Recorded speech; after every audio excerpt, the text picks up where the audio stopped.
Prosecco Doc Rosé ama l'arte e chi si adopera per preservare le meraviglie di cui è ricco il nostro paese. Villa dei Vescovi è un'affascinante costruzione rinascimentale che si trova su Colle Euganei, a pochi minuti dalla città di Padova.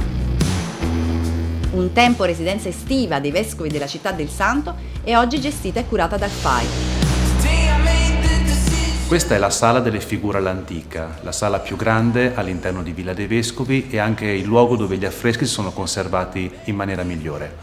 Abbiamo 2 registri. Nel registro basso abbiamo lesene e finti marmi, quindi una struttura architettonica che inquadra una serie di nicchie dentro le quali troviamo figure maschili e femminili in trono. Nel registro superiore invece abbiamo una serie di figure che raccontano esempi e storie legate alla mitologia. Parlo ad esempio della Taumachia, le battaglie navali, oppure del ratto di Proserpina. Gli affreschi sono opera di Lambert Sustris.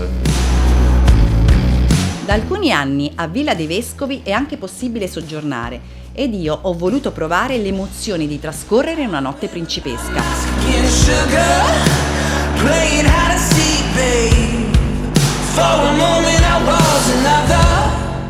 Villa dei Vescovi offre al pubblico un'occasione speciale, quella di dormire in quella che è la prima villa veneta.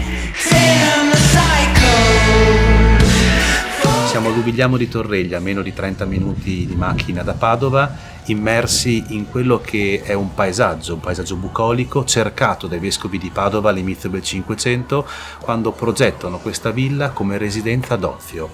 Quindi la villa cercata per staccare la spina dalla vita frenetica di città, immergersi a contatto con la natura, ammirando il paesaggio, e non a caso Villa dei Vescovi è definita anche la finestra sui Colli Euganei.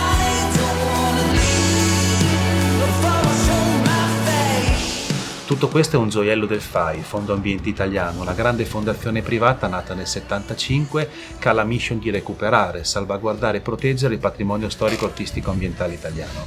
È una fondazione senza scopo di lucro che vive grazie alle donazioni e solo con il contributo di tutti possiamo recuperare tesori in Italia come Villa dei Vescovi.